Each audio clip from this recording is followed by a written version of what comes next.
لا إله إلا الله وحده لا شريك له وأشهد أن محمدا عبده ورسوله يا أيها الذين آمنوا اتقوا الله حق تقاته ولا تموتن إلا وأنتم مسلمون يا أيها الناس اتقوا ربكم الذي خلقكم من نفس واحدة وخلق منها زوجها وبث منهما رجالا كثيرا ونساء واتقوا الله الذي تساءلون به والأرحام إن الله كان عليكم رقيبا يا أيها الذين آمنوا اتقوا الله وقولوا قولا سديدا يصلح لكم أعمالكم ويغفر لكم ذنوبكم ومن يطع الله ورسوله فقد فاز فوزا عظيما أما بعد فإن أصدق الحديث كتاب الله وأحسن الهدي هدي محمد صلى الله عليه وعلى آله وسلم وشر الأمور محدثاتها وكل محدثة بدعة وكل بدعة ضلالة وكل ضلالة في النار. Alhamdulillah, kita bersyukur pada Allah Subhanahu wa taala pada hari ini, hari Kamis pagi 10 Ramadhan Mubarak, bulan yang penuh dengan berkah 1442 Hijriah.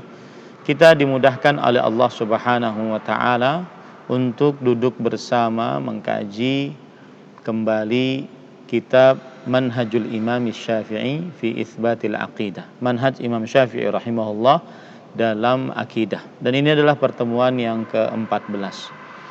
Salawat dan salam semoga selalu Allah berikan kepada Nabi kita Muhammad sallallahu alaihi wa ala alihi wasallam, pada keluarga beliau, para sahabat, serta orang-orang yang mengikuti beliau sampai hari kiamat kelak.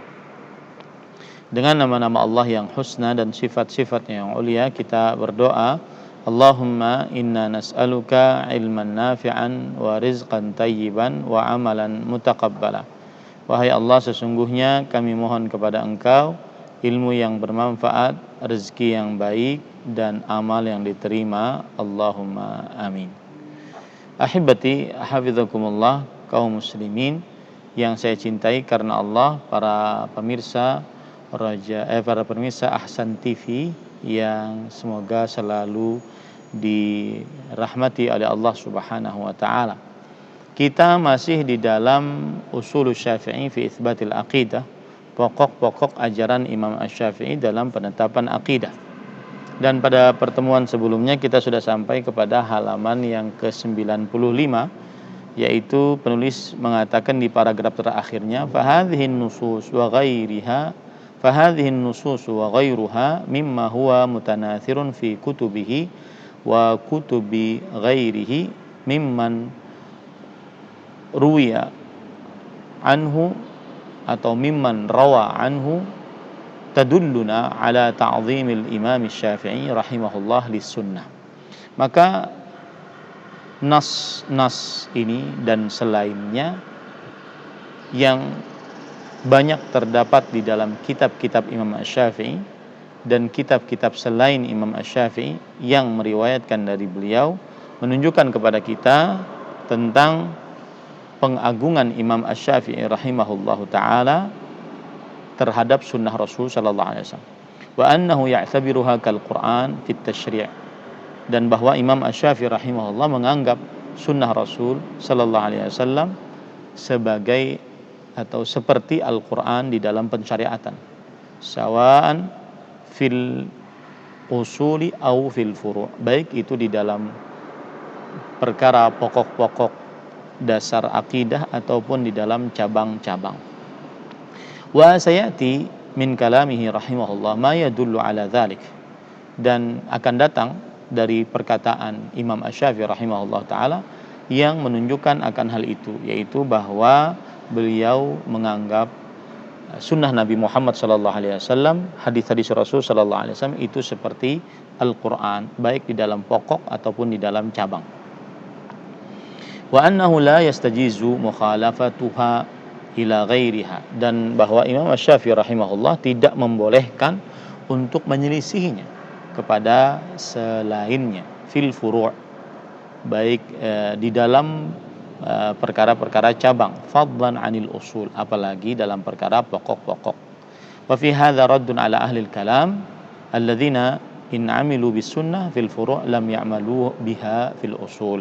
Dan ini adalah bantahan terhadap ahli kalam, yaitu orang-orang yang mereka apabila mengamalkan sunnah Rasul sallallahu alaihi wasallam di dalam cabang, maka mereka tidak mengamalkannya di dalam pokok-pokok akidah. Taib.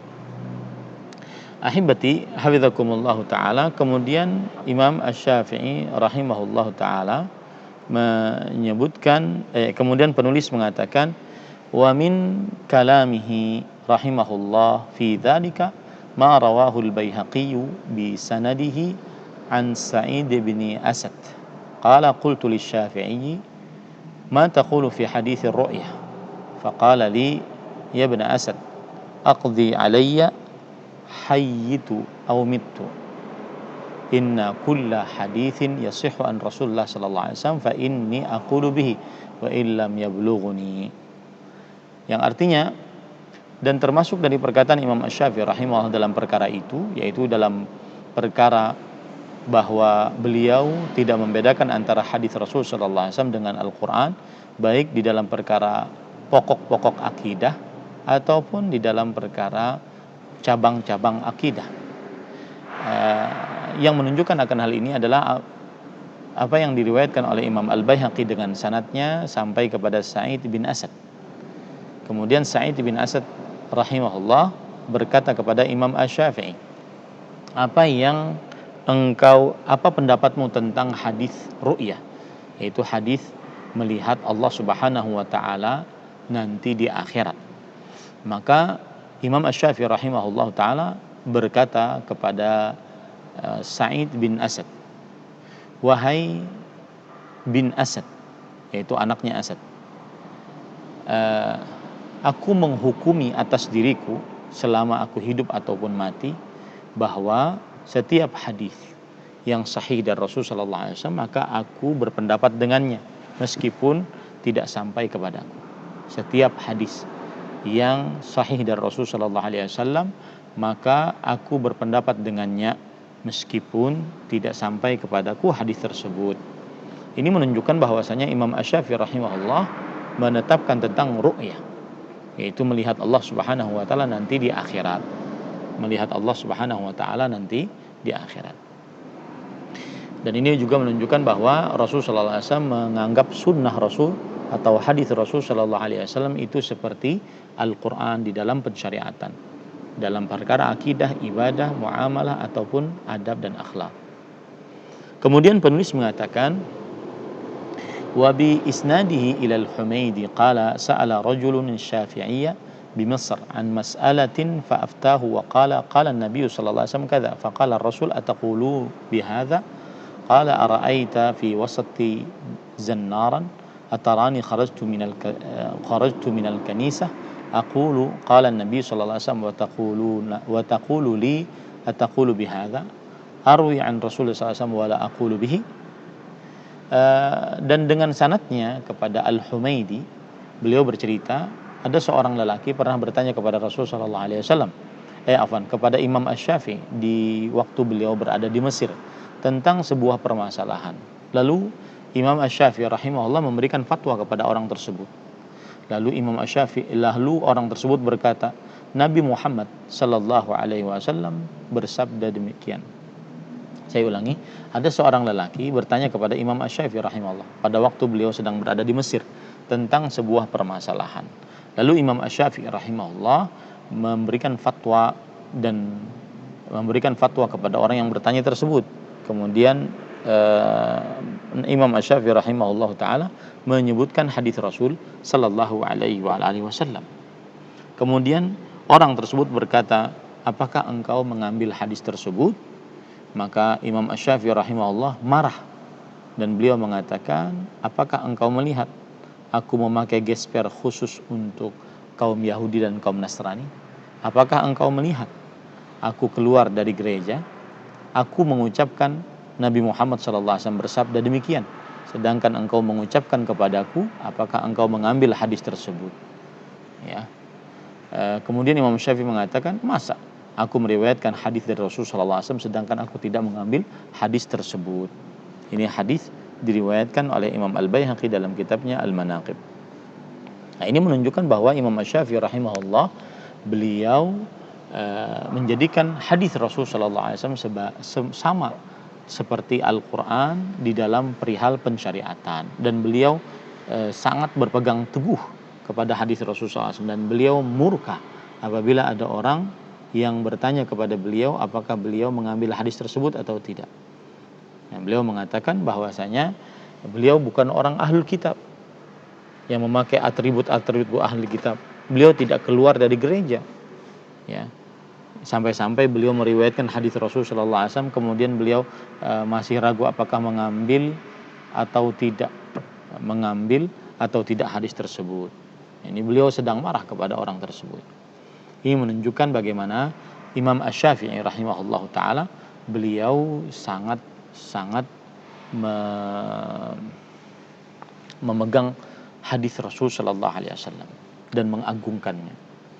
Kemudian dalam perkataan yang lain, wa fi riwayatan lir-Rabi' qala sami'tu Syafi'iyya yaqul sa'alahu rajulun an mas'alatin faqala ruwiya 'anil nabi sallallahu alaihi wasallam annahu qala kadza wa kadza faqala lahu as-sa'il ya Aba Abdillah ataqulu bihadza farta'ada asy-Syafi'i wastarra lawnuhu wa qala wayhak ayyu ardin tuqilluni wa ayyu sama'in tudhilluni idza rawaitu an Rasulillah sallallahu alaihi wasallam syai'an falam aqul bihi. Dan diriwayatkan oleh Ar-Rabi' bin Sulaiman. Ar-Rabi' bin Sulaiman adalah murid terdekat dari Imam Asy-Syafi'i rahimahullah. Beliau bercerita, aku pernah mendengar Asy-Syafi'i berkata, dan beliau waktu itu ditanya oleh seseorang. Lalu beliau meriwayatkan hadis Rasul.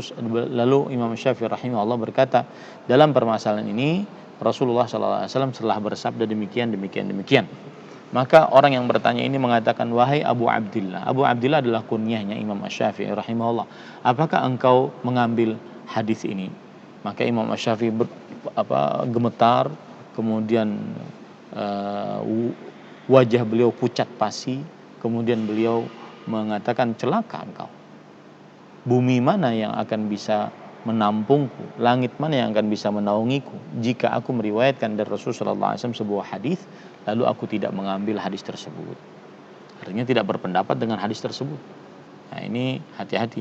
Ini balasan kepada sebenarnya sindiran kepada orang-orang yang mengaku mazhab Imam Asy-Syafi'i akan tetapi sangat meremehkan, atau sebagian orang sangat meremehkan hadis-hadis Rasul sallallahu alaihi wasallam.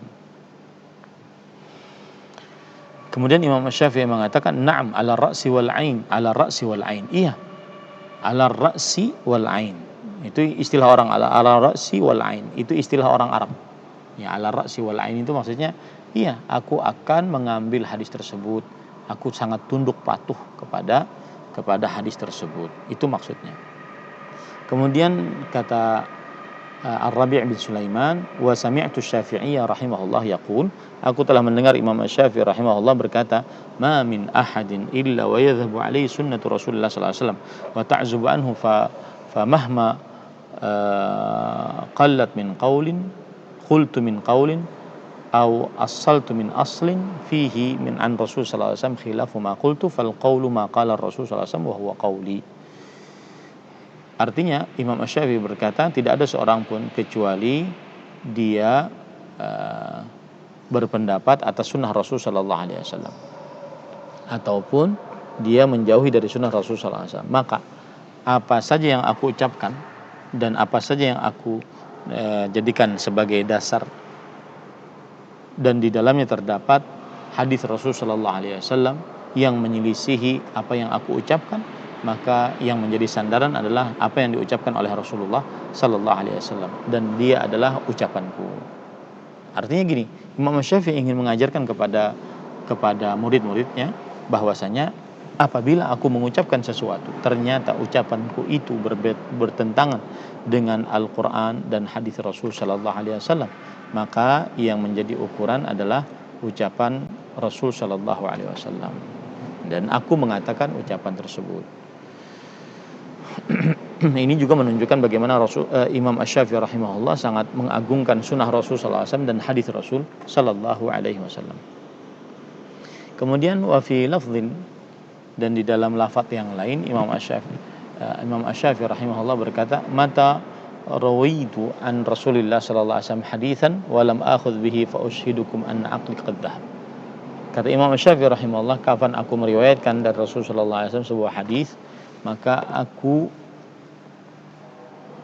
tidak mengambil hadis tersebut, maka aku bersaksi di hadapan kalian bahwasanya akalku telah hilang. Aku menjadi orang gila kalau seandainya ada hadis yang aku riwayatkan sedangkan aku tidak mengambil hadis tersebut. Maka saksikanlah bahwa aku adalah orang gila. Ya, ini beratnya dan tegasnya perkataan Imam Asy-Syafi'i rahimahullahu taala. Kemudian ahibati hafizakumullah taala, dan di dalam lafaz yang diriwayatkan oleh Az-Za'farani, beliau bercerita, sami'tu Syafi'i yaqul, aku pernah mendengar Imam Asy-Syafi'i rahimahullah taala berkata, liman qala lahu ata'khudhu bihadzal hadits. Beliau berkata kepada siapa yang mengatakan kepada beliau, apakah engkau mengambil hadis ini?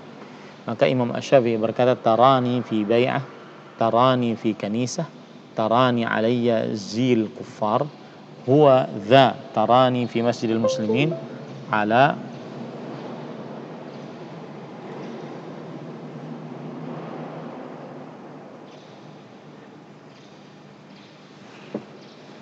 ya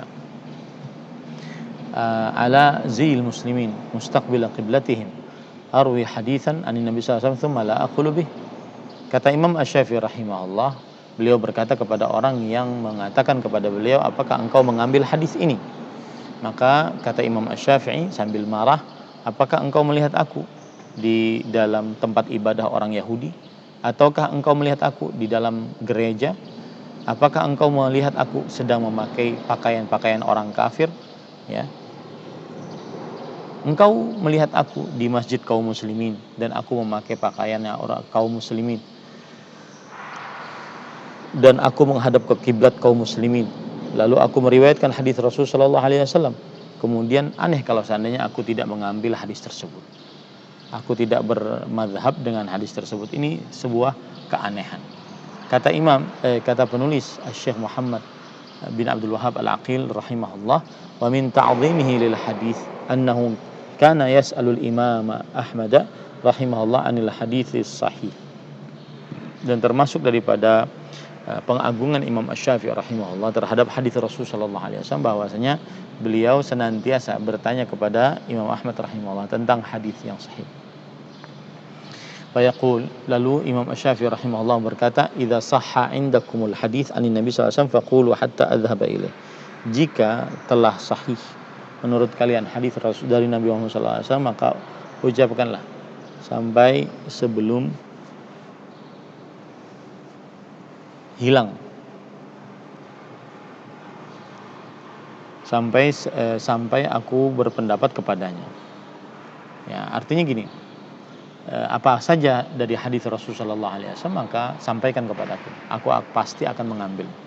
Apa saja yang disebutkan oleh Rasul sallallahu alaihi wasallam dalam hadis yang sahih, maka ucapkanlah kepadaku. Maka aku akan mengambil hadis tersebut sebagai sandaran hukum. Nah, kemudian di dalam lafaz yang lain, Imam Asy-Syafi'i rahimahullah berkata, antum a'lamu bil hadithi war rijali minni. Fa idza kana al haditsus sahihu fa'alimuni in syaa yakunu kufiyan aw basriyan aw syamiyan hatta adhhaba ilaihi in kana sahihan. Yang artinya, dan di dalam lafaz yang lain Imam Asy-Syafi'i rahimahullah taala berkata, kalian lebih mengetahui terhadap ilmu hadis dan juga perawi-perawi hadis dibandingkan aku. Dan ini termasuk tawadhu'nya Imam Asy-Syafi'i rahimahullah taala. Maka jika hadis itu sahih, maka beritahukanlah kepadaku. Meskipun dia termasuk hadis dari orang-orang Kufah atau termasuk hadis atau insya kufiyan atau basriyan, fa'alimuni. Artinya, kalau seandainya hadis itu sahih, maka beritahukanlah kepadaku. baik itu hadis berasal dari orang Kufah atau orang Basrah atau orang Syam, sampai aku pergi kepada hadis tersebut jika hadis tersebut adalah hadis yang sahih, sampai aku berpendapat dengan hadis tersebut jika hadis tersebut adalah hadis yang sahih. Nah, walihada qala lirrabi' kullu mas'alatin takallamtu fiha sahhal khabaru fiha 'anil nabi sallallahu alaihi wasallam 'inda ahli an-naql bi khilafi ma qultu fa ana raji'un anha fi hayati wa ba'da mauti. Oleh sebab itulah Imam Asy-Syafi'i rahimahullah ta'ala pernah berkata kepada murid terdekatnya Ar-Rabi' bin Sulaiman rahimahullah, setiap permasalahan yang aku berbicara di dalamnya telah tetap kabar di dalamnya tentang Rasul sallallahu alaihi wasallam menurut ahlinya berbeda dengan apa yang aku ucapkan, maka aku kembali dari perkataanku tersebut, baik itu di dalam kehidupanku ataupun setelah matiku. Nah, ini kecerdasan Imam Asy-Syafi'i rahimahullah agar beliau tidak menanggung pendapat beliau nanti di akhirat. Ya, bahwasanya apabila ada hadis sahih diriwayatkan dari Rasulullah SAW dan hadis tersebut sahih menurut para ahli hadis, kemudian hadis tersebut ternyata bertentangan dengan apa yang diucapkan oleh Imam Asy-Syafi'i rahimahullah, maka beliau kembali dari pendapat beliau dan mengikuti hadis tersebut, baik itu ketika beliau masih hidup ataupun ketika sudah meninggal. Dahulu tidak ada media sosial, ya, jadi susah untuk merujuk ataupun merubah pendapat, ya, susah. Makanya beliau mengatakan seperti ini. Kemudian penulis mengatakan wa qad tuhira dzalika anhu hatta summiya nasirus sunnah, dan telah masyhur hal tersebut atas Imam Asy-Syafi'i rahimahullah sampai akhirnya beliau diberikan gelar nasirus sunnah, yaitu orang yang membela sunnah Rasul sallallahu alaihi wa ala alihi wasallam. Nah, kemudian Imam Ahmad rahimahullah berkata, "Ma ra'aitu atba'a lil athar min asy-Syafi'i rahimahullah." Aku tidak pernah melihat seorang yang lebih mengikuti hadis-hadis Rasul sallallahu alaihi wasallam dibandingkan Imam Asy-Syafi'i rahimahullah taala. Dan ini menunjukkan bahwa Imam Ahmad sangat mengagungkan Imam Asy-Syafi'i. Dan ini juga menunjukkan bahwa Imam Asy-Syafi'i rahimahullah ta'ala sangat mengagungkan sunnah Rasul sallallahu alaihi wasallam dalam setiap perkara hidup beliau. Kemudian disebutkan juga dalam kitab Al-Manaqib, laqad kana yadhubbu 'anil athar. Imam Asy-Syafi'i senantiasa membela tentang hadis-hadis Rasul sallallahu alaihi wasallam. Kemudian Imam Ahmad rahimahullah ta'ala juga berkata, kana ahsana amrin asy-Syafi'i annahu kana idza sami'a al-khabar lam yakun indahu qala bihi wa taraka qawlahu. Sebuah perkara yang sangat baik dari Imam Asy-Syafi'i adalah apabila beliau mendengar sebuah hadis Rasulullah SAW yang diriwayatkan, maka beliau tidak memilikinya hadis tersebut, maka beliau akan berpendapat dengannya dan meninggalkan ucapannya. Beliau tidak berpendapat dengannya dan meninggalkan ucapannya. Artinya beliau berpendapat dengan hadis tersebut dan beliau meninggalkan ucapannya. Kemudian penulis mengatakan wa min ta'zimihi lil hadis annahu kana yu'azzimu ahlal hadis, dan termasuk daripada pengagungan Imam Asy-Syafi'i rahimahullah terhadap hadis Rasulullah SAW bahwasanya beliau mengagungkan orang-orang ahli hadis, ulama-ulama ahli hadis. Wa ruwatuhu wa fi dzalika yaqul laula ashabul hadis lakunna bayya'u fawful, dan wa riwayatuhu dan juga Imam Asy-Syafi'i mengagungkan ulama-ulama hadis dan juga para perawinya. Dan di dalam hal ini Imam Asy-Syafi'i rahimahullah ta'ala berkata, kalau seandainya bukan karena ahli-ahli hadis, sungguh kita akan menjadi para penjual bawang. Nah, ini menunjukkan bagaimana beliau sangat memuliakan dan mengagungkan ahli-ahli hadis. Nah, kemudian ahibati hafizakumullah ta'ala, Penulis lalu mengatakan walihada qala kullama ra'aitu rajulan min ashabil hadits faka'annama ra'aitu rajulan min ashabin nabi sallallahu alaihi wasallam. Setiap kali aku melihat seseorang yang termasuk daripada ahli hadis, mungkin dia hafal sekian hadis, dia paham hadis tersebut, ya, maka seakan-akan aku melihat seorang dari para sahabat Nabi radhiyallahu anhu. Kemudian penulis mengatakan walihada mala asy-Syafi'i rahimahullah kutubahu bid-difa'i an sunnatin Nabi sallallahu alaihi wasallam wa raddu ala man mana'a al-istidlal biha wa aqama ala dzalika al-adillah min al-kitab was sunnah wal ijma' wa qad sabaqa ba'du kalamihi fi dzalik wa sa'adhkuru insyaallah ma tayassara min raddihi ala man ankara hujjiyat as-sunnati fil mabhath tali. Oleh sebab itulah Imam Asy-Syafi'i rahimahullah mengisi kitab-kitabnya dengan membela sunnah Rasul sallallahu alaihi wasallam dan menyanggah atas orang yang melarang untuk beristidlal, berdalil dengan hadis Rasul sallallahu alaihi wasallam. Dan beliau atas hal itu menegakkan dalil-dalil dari Al-Qur'an dan hadis dan ijma', dan telah berlalu sebagian perkataan beliau tentang hal itu. Dan aku akan menyebutkan insyaallah apa yang mudah dari bantahan-bantahan Imam Syafi'i rahimahullah ta'ala terhadap orang yang mengingkari kevaliditasan sandaran hukum dari hadis Rasul sallallahu alaihi wasallam pada pembahasan yang akan datang. Nah,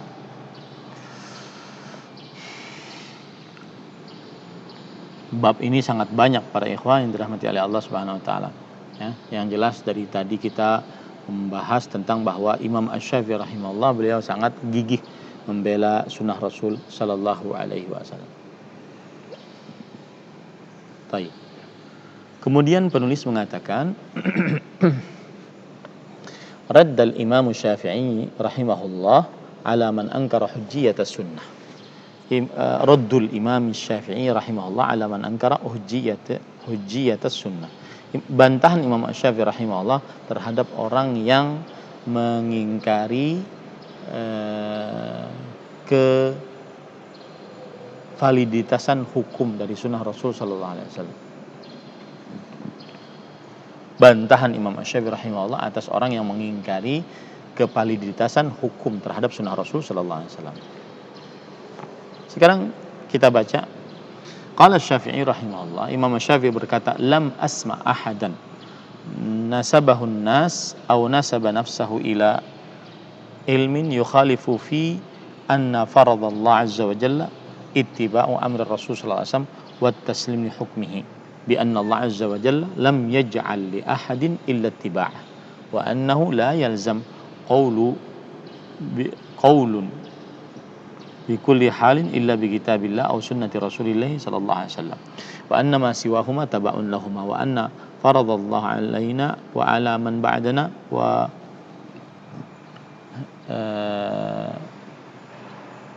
wa qablana fi qabulil khabari an Rasulullah sallallahu alaihi wasallam wahidun la yakhtalifu fi anna al-fardh wal wajib qabulul khabar an Rasulillah sallallahu alaihi wasallam. Kata Imam Syafi'i, aku tidak pernah mendengar seseorang yang disandari oleh manusia atau dia menyandarkan dirinya kepada ilmu yang menyelisihi bahwa kewajiban Allah Azza wa Jalla adalah mengikuti perintah Rasul sallallahu alaihi wasallam dan menerima perintah Rasul sallallahu alaihi wasallam untuk keputusan-keputusan Rasul sallallahu alaihi wasallam, bahwa Allah Azza wa Jalla tidak menjadikan untuk seorang pun kecuali wajib mengikuti Rasulullah sallallahu alaihi wasallam, dan bahwasanya tidak lazim setiap ucapan dalam setiap keadaan kecuali Al-Quran atau sunnah Rasul sallallahu alaihi wasallam, dan bahwa selain keduanya adalah pengikut untuk keduanya.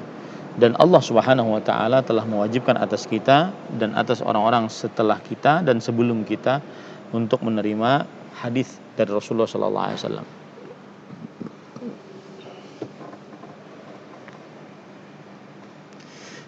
Dan tidak ada perbedaan di antara siapapun bahwa wajib menerima kabar dari Rasulullah Sallallahu Alaihi Wasallam, kecuali satu kelompok yang saya akan sifati ucapan-ucapannya insyaallah taala. Jadi semua kelompok mereka meyakini bahwa Imam Asy-Syafi'i rahimahullah taala mendahulukan sunnah-sunnah Rasul Sallallahu Alaihi Wasallam. Kemudian Imam Syafi'i rahimahullah berkata, "Tsumma tafarraqa ahlul kalam fi tathbitil khabar an Rasulullah sallallahu alaihi wasallam tafarruqan mutabayyinan." Kemudian berbedalah ahli kalam di dalam penetapan kabar dari Rasulullah sallallahu alaihi wasallam dengan penetapan yang sangat jelas. Fa tufarriqu ghairuhum mimman nisbatuhu al-'ammah ila al-fiqh fihi tafarruqan. Amma ba'dhum faqad aktsara min at-taqlid wa at-takhfid wa min an-nadhari wal ghafla wal isti'jal bir riyasah. Wa sa'umathil laka min kulli qawli firqatin 'araftuha mithalan yadullu 'ala ma wara'ah insyaallah taala. Kemudian beliau mengatakan terpecah ahlul kalam di dalam kelompok ahlul kalam dalam penetapan kabar dari Rasulullah sallallahu alaihi wasallam dengan perpecahan yang sangat jelas. Artinya ahlul kalam sendiri dalam kabar atau menerima kabar dari Rasulullah sallallahu alaihi wasallam itu sangat jelas perpecahannya.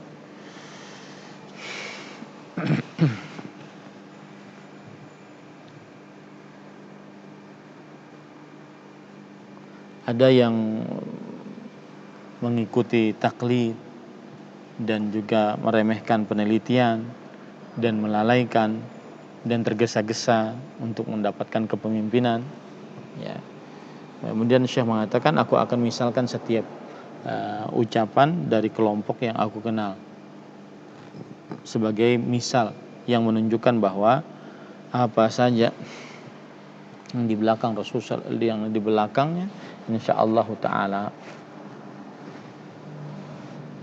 Jadi maksud dari perkataan ini adalah bahwa Imam Asy-Syafi'i rahimahullah taala beliau mengingkari orang yang mengingkari tentang kevaliditasan sandaran hukum terhadap sunnah Rasul sallallahu alaihi wasallam. Ya. Dan salah satu yang mengingkarinya adalah ahlul kalam, dan ahlul kalam sendiri terpecah belah di dalam apakah sunnah Rasul sallallahu alaihi wasallam tersebut bisa dijadikan sebagai sandaran hukum atau tidak, ya.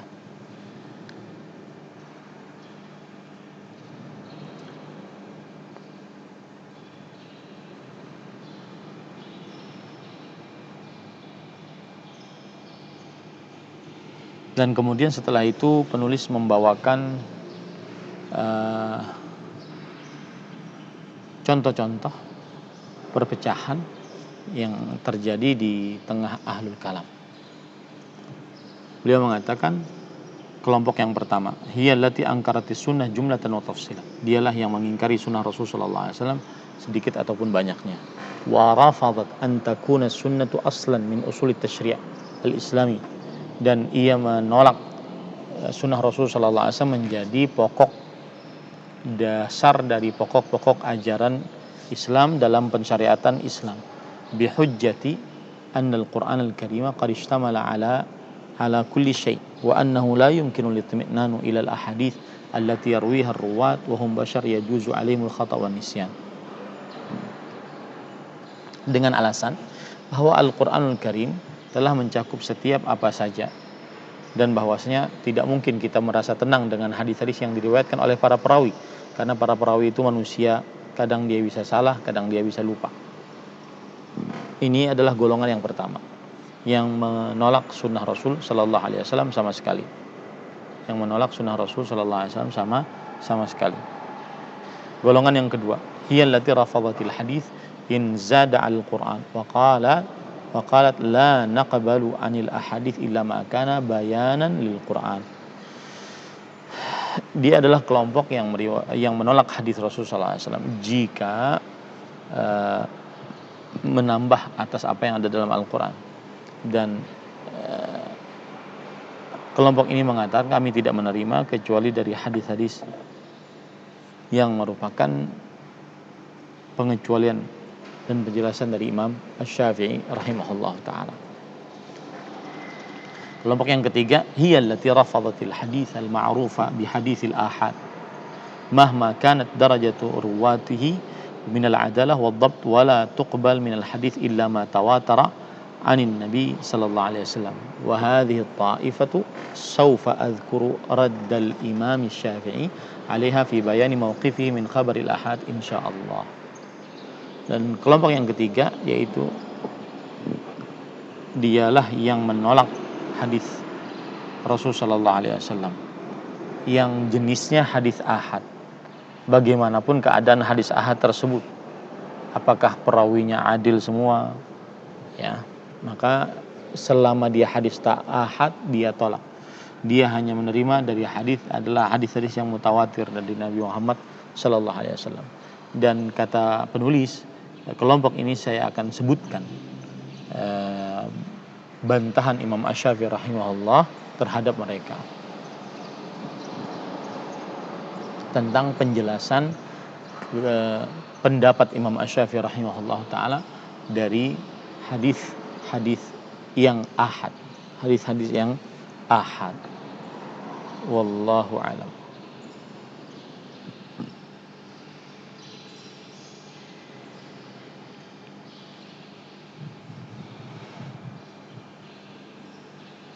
Nah, setelah itu penulis menyebutkan cerita panjang bagaimana Imam Asy-Syafi'i rahimahullah taala membantah, ya, bagaimana Imam Asy-Syafi'i rahimahullah taala membantah orang-orang yang menolak hadis Rasul sallallahu alaihi wasallam tersebut.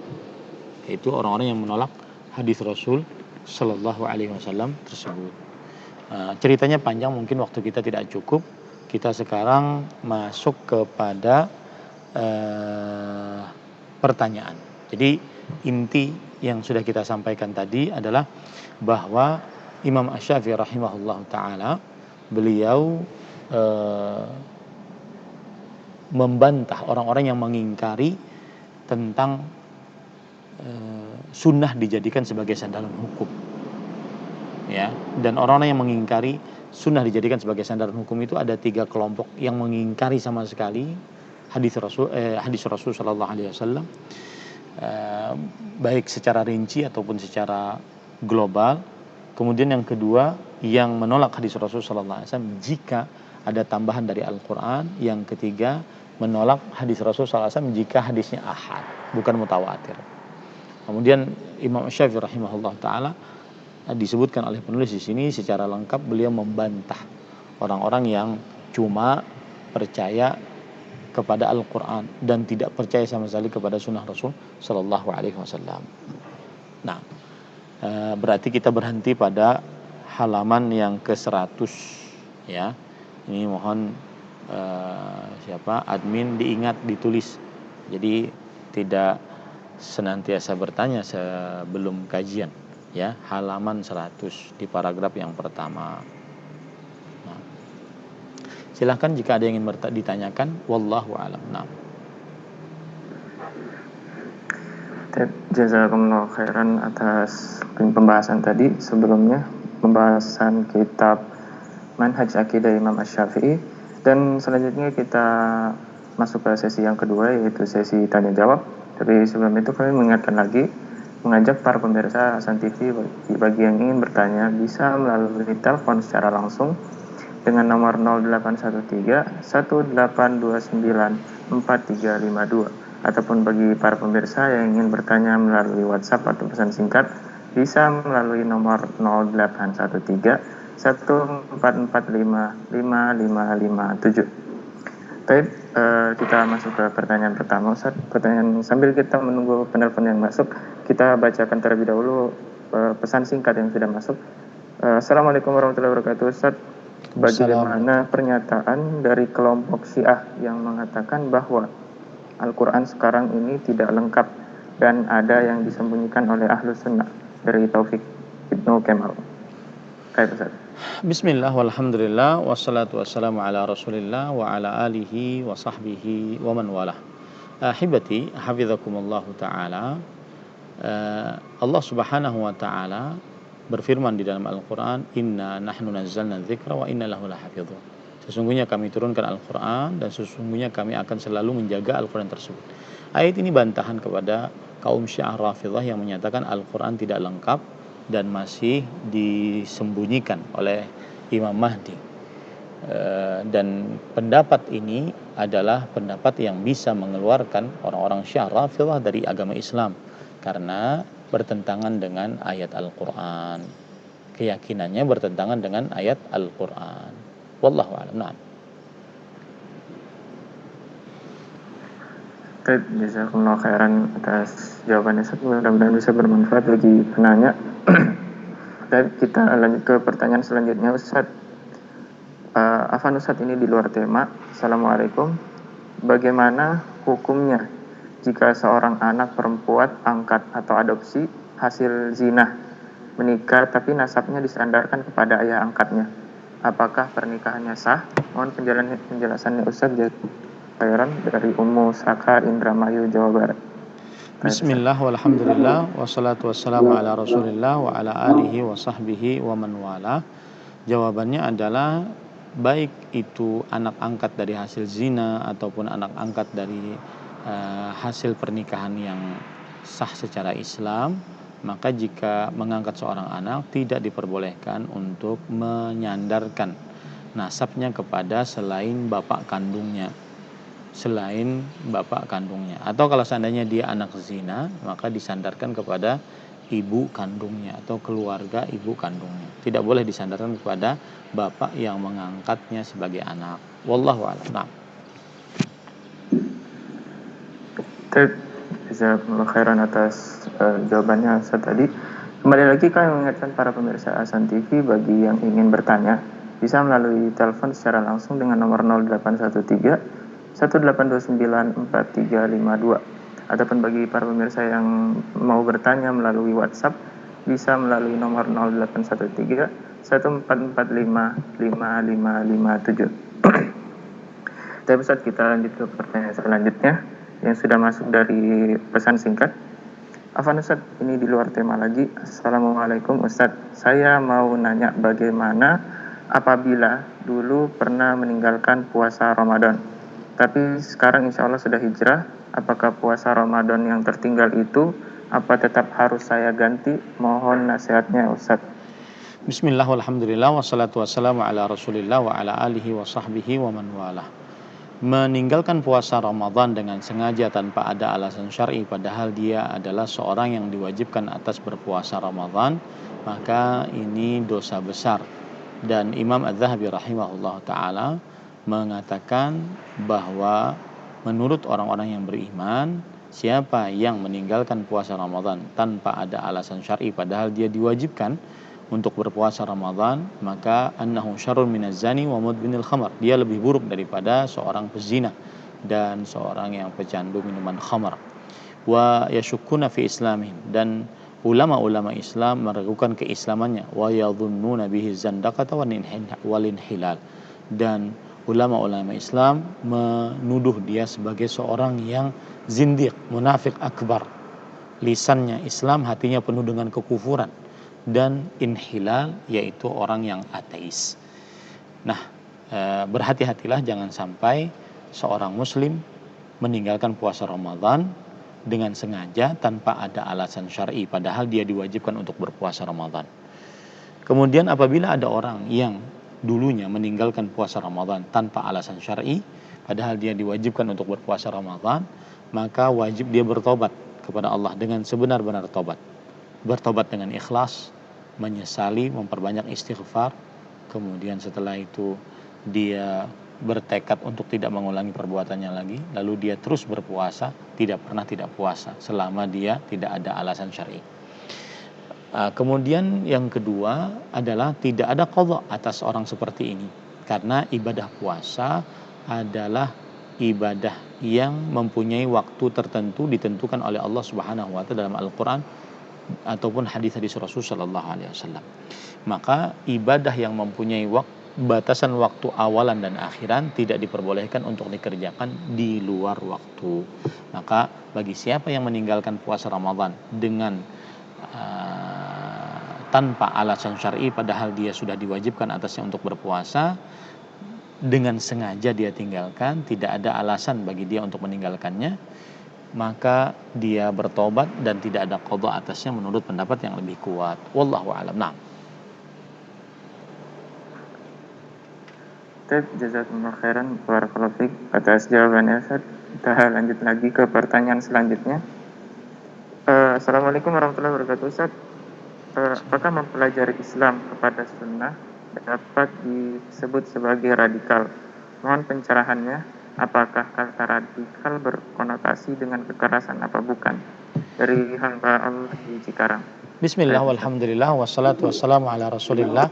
Saya nasihatkan dalam permasalahan ini, tinggalkan perkataan tersebut, pelajarilah agama Islam berdasarkan Al-Quran dan hadis dan amalkanlah, dan banggalah dengan mengamalkan Al-Quran dan hadis, dan banggalah memperjuangkan agama Islam, dan tidak perlu takut dengan tuduhan radikal atau yang semisalnya. Wallahu a'lam. Nah,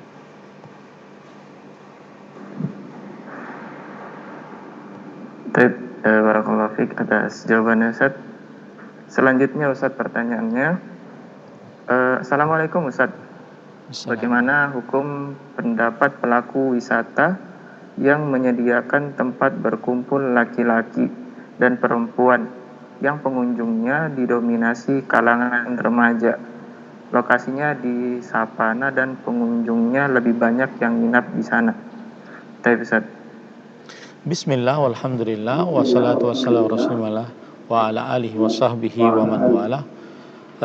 Jawabannya adalah bahwa apabila seseorang bekerja di tempat yang seperti itu, asal hukumnya dia diperbolehkan, karena asal hukum tempat-tempat beristirahat, tempat-tempat bertamasya, asal hukumnya bekerja di dalamnya mubah. Tetapi apabila terjadi dalamnya orang berpacaran, kemudian di dalamnya orang muda-mudi bergaul tanpa batas, maka lebih baik dia mencari pekerjaan yang lain agar tidak terkena syubhat pada dirinya. Wallahu a'lam. Nah, Jazakumullah khairan atas jawabannya Ustaz. Mudah-mudahan bisa bermanfaat bagi penanya sebelumnya. Tapi Ustaz, kita lanjut lagi ke pertanyaan selanjutnya Ustaz. Ini berkaitan. Assalamualaikum warahmatullahi wabarakatuh. Dari Maluku Utara, nama Muhammad Nur. Mohon penjelasannya tentang syarat hakikat tarikat dan ma'rifatullah Ustaz. bismillah walhamdulillah wassalatu wassalamu ala rasulillah wa ala alihi wa sahbihi wa man wala. Ini istilah terkenal di kalangan kaum sufi atau kaum tasawuf, bahwa apabila seorang ingin beragama Islam maka dia harus menjalani tahapan-tahapan. Yang pertama yaitu syariat, kemudian tariqat, kemudian hakikat, kemudian ma'rifat. Istilah ini belum secara rinci dijelaskan oleh Rasul Shallallahu Alaihi Wasallam. Dan kita sebagai seorang Muslim, kewajiban kita dalam beragama adalah mentaati Allah dan Rasulnya. Apa yang Allah Subhanahu Wa Taala dan Rasulnya Shallallahu Alaihi Wasallam perintahkan, kita kerjakan. Dan apa yang Allah Subhanahu Wa Taala dan Rasulnya Shallallahu Alaihi Wasallam larang, kita jauhi. Itu sudah mencukupi. Adapun istilah syariat, kemudian tariqat, hakikat, ma'rifat, maka ini istilah jika dia dianggap sebagai sebuah cara untuk beribadah kepada Allah dengan tahapan-tahapan ini, maka ini istilah yang baru, karena belum diajarkan oleh Rasul Shallallahu Alaihi Wasallam istilah tersebut. Mungkin dipraktekkan oleh Rasul Shallallahu Alaihi Wasallam, tetapi belum diajarkan istilah tersebut oleh Rasul Shallallahu Alaihi Wasallam. Dan sebagaimana yang sudah saya sebutkan tadi, tugas kita adalah ya ayyuhalladzina amanu athi'ullaha wa athi'ur rasul. Wahai orang beriman, taati Allah, taati Rasulullah Shallallahu Alaihi Wasallam. Itu sudah mencukupi tanpa harus terbatas dengan istilah yang baru ada. Tidak ada di zaman Rasul Shallallahu Alaihi Wasallam istilah tersebut. Para sahabat, para tabi'in, para tabi'ut tabi'in, bahkan para imam tidak mengenal, dari imam yang 4 tidak mengenal istilah tersebut. Wallahu a'lam. Nah, Jazakumullah khairan atas jawabannya Ustaz. Kita lanjut lagi ke pertanyaan selanjutnya. Ini berkaitan dengan Ramadan lagi Ustaz. Assalamualaikum warahmatullahi wabarakatuh. Afan mau nanya Ustaz, manakah yang lebih afdol, tentang wudhu pada saat puasa berkumur atau tidak berkumur. Saya pernah dengar lebih baik tidak berkumur saat berwudhu pada saat puasa. Syukran jazakumullahu khairan. Bismillah, alhamdulillah, wassalatu wassalamu ala rasulillah. Berkumur-kumur saat berpuasa saat berwudu dalam keadaan berpuasa diperbolehkan, dan termasuk daripada kesunahan berkumur-kumur dan memasukkan air ke hidung kemudian mengeluarkannya saat berwudu dalam keadaan berpuasa. Hal ini berdasarkan hadis Rasul Shallallahu Alaihi Wasallam, riwayat Imam Abu Daud dari Luqait bin Sabrah radhiyallahu anhu. Rasul sallallahu alaihi wasallam bersabda, "Wa baligh fil istinsyaq illa an takuna sha'iman." Dan hendaklah engkau bersungguh-sungguh masukkan air ke hidung kecuali dalam keadaan engkau sedang berpuasa. Kecuali engkau dalam keadaan berpuasa, tidak terlalu dalam memasukkannya karena hidung merupakan saluran yang bisa menghantarkan kepada tenggorokan. Maka oleh sebab itu, kalau ditanya mana yang lebih utama, berkumur-kumur saat berpuasa saat berwudu dalam keadaan berpuasa atau tidak berkumur-kumur, maka jawabannya adalah tetap disyariatkan berkumur-kumur dalam keadaan berwudu saat dalam keadaan berpuasa. Wallahu a'lam. Nah, jazakumullahu khairan atas jawabannya Ustaz. Mudah-mudahan bisa bermanfaat bagi penanya. Selanjutnya Ustaz, Assalamualaikum dari Tasikmalaya. Mau nanya, hampir kebanyakan di Jabar itu mengakunya mazhab Syafi'i, tapi dalam kesehariannya jauh dari mazhab tersebut. Ini bagaimana Ustaz? Jazakumullahu khairan. Bismillah, alhamdulillah, wassalatu wassalamu ala rasulillah wa ala alihi wa sahbihi wa ala. Hati-hati memvonis. Saya nasihatkan hati-hati untuk memvonis. Tadi kan sudah disebutkan tentang bahwa kebanyakan di Jabar, Jawa Barat mengaku bermadzhab Syafi'i, tetapi dalam kesehariannya tidak mengerjakan mazhab Imam Syafi'i. Ini berarti vonis. Apakah Anda sudah benar-benar meneliti bahwa penduduk Jawa Barat yang mengaku bermadzhab Syafi'i tidak melaksanakan ajaran Imam Syafi'i? Maka tidak diperbolehkan seseorang bermudah-mudah untuk memvonis yang dia belum maksimal untuk benar-benar menelitinya. Akan tetapi kita nasihatkan kepada seluruh kaum muslimin, apabila ingin belajar fikih dari mazhab Imam Asy-Syafi'i, maka Imam Asy-Syafi'i adalah nasirus sunnah. Beliau adalah pembela sunnah Rasul sallallahu alaihi wasallam, dan mazhab beliau sangat sesuai dengan sunnah Rasul sallallahu alaihi wasallam. Dan Imam Asy-Syafi'i rahimahullah taala adalah manusia seperti ulama-ulama lainnya yang beliau benar dan beliau juga terkadang keliru. Maka apabila pendapat beliau ada yang tidak sesuai ataupun keliru dari Al-Quran ataupun hadis Rasul sallallahu alaihi wasallam, jika ada, maka dahulukanlah pendapat yang lebih dekat dengan dalil dari Al-Quran dan hadis Rasul sallallahu alaihi wasallam. Wallahu a'lam. Nah, Jazakumullah khairan atas jawabannya tadi Ustaz. Jazakumullah khairan juga kepada para pemirsa Ahsan TV yang sudah menyaksikan program pada pagi hari ini. Dan sebelum kita menutup pertemuan kita pada pagi hari ini, mungkin ada beberapa ikhtitam dari Ustaz.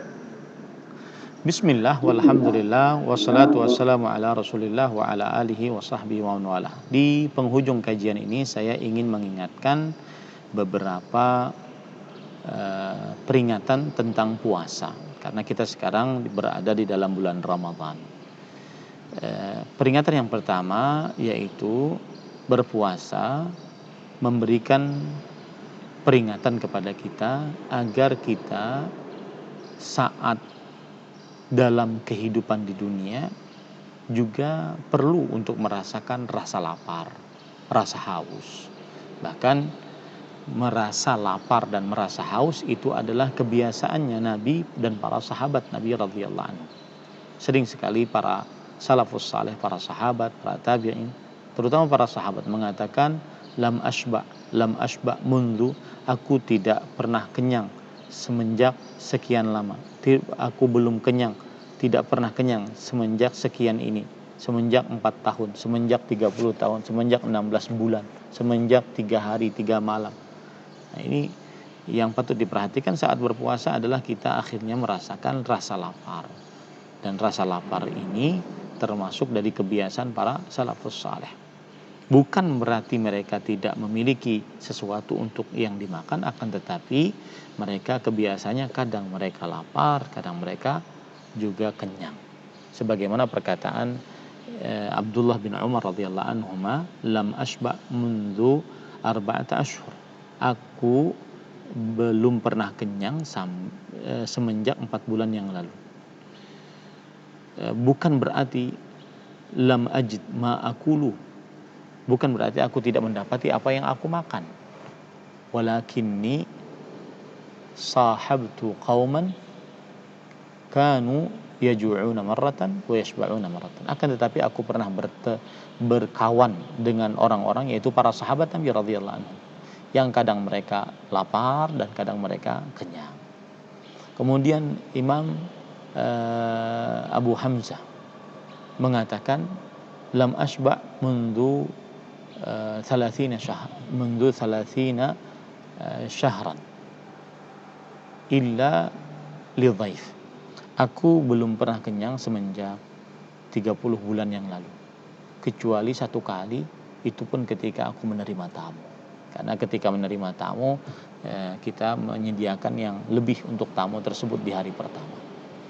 Imam Asy-Syafi'i rahimahullah ta'ala mengatakan lam ashba mundu 16 syahran.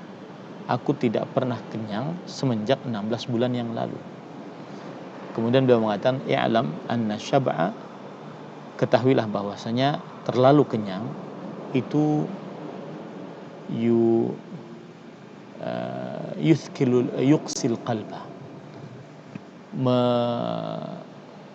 mengeraskan hati, wa yuthqilul badan, dan memberatkan badan, wa yuzilul fitnah, dan menghilangkan kecerdasan, wa yudha'iful ibadah, dan melemahkan ibadah. Ini akibat terlalu kenyang. Pernah suatu ketika Imam Asy-Syafi'i rahimahullah dari Irak, beliau pergi ke Yaman.